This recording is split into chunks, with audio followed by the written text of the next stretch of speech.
थोडेसे म्हणजे मला समोर बघून होतं शिलाई मशीन वाटप करण्यात येत आहे, नेमकं तुमची काय प्रतिक्रिया? शिलाई मशीन किंवा स्वयंरोजगारासाठी स्वतः त्यांना घर बसल्या त्यांच्या पाहिजे त्या वेळात काम करता येईल त्याचं त्यांना प्रशिक्षण मिळालेलं होतं. पण प्रशिक्षण मिळालं तरी त्यांच्या हातात साधन नव्हतं, म्हणून आत्मविश्वास आणि रोजगार मिळवण्याची पहिली पायरी म्हणून त्यांना ही शिलाई मशीन दिलेली आहे. परंतु माननीय मुख्यमंत्री एकनाथजी शिंदे यांची जी आर्थिक सक्षमीकरणाची व्याख्या आहे ती महिलांचा अधिकार म्हणजे महिलांचा सन्मान अशी आहे. त्यामुळे फक्त शिलाई मशीन ही वस्तू नाही आहे, तर महिलांना प्रत्येक बाबतीमध्ये अधिकार मिळावा. मग तो आर्थिक अधिकार असेल, जमीनविषयक अधिकार असेल, नोकरीतले अधिकार असतील, आरोग्याचा अधिकार असेल, या दृष्टिकोनातून सरकारचा प्रयत्न चाललेला आहे. आणि या सुजीबेन शहा यांनी खासदार मिलिंदजी देवरा यांना बोलावलं, शेलारताईंनी DPCमधून हा जो कार्यक्रम घेतला हा पूर्णपणे अराजकीय कार्यक्रम आहे.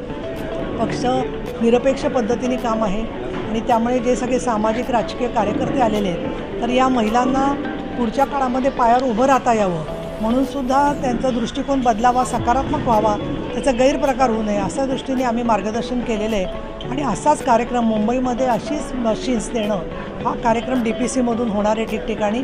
इतकंच नव्हे तर बचत गटांचं भांडवल देखील वाढवून दिलं जाणार आहे. पण महत्त्वाचं म्हणजे निवडणुकीपुरती ही मैत्री नाही आहे, तर निवडणूक आणि निवडणुकीच्या नंतर सातत्याने आयुष्यामध्ये प्रत्येक टप्प्यावरती सरकार महिलांच्या पाठीशी आहे यासाठी म्हणून हे कार्यक्रम घेतलेले आहेत. हे उपक्रम म्हणजे हे महिलांचं सन्मान चिन्ह तसं उपक्रम आहे. हे सगळे जे विधवा महिला आहेत ते बिचारीनं आहेत, त्याच्या सगळी महिलांमध्ये काय ना काय हुनर आहे आणि ते हुनर समजून घ्यायला त्याच्यासाठी आम्ही प्रशिक्षण पण देणार आहोत.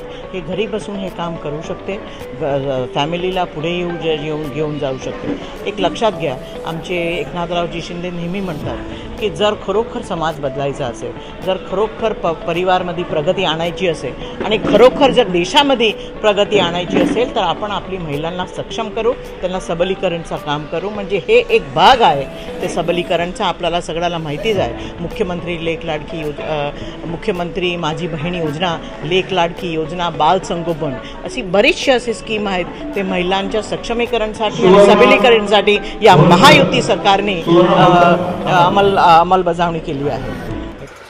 नवीन घडामोडी पाहण्यासाठी आजच आम्ही मुंबईकर 24 तासला लाईक करा, सबस्क्राईब करा आणि अपडेट रहा.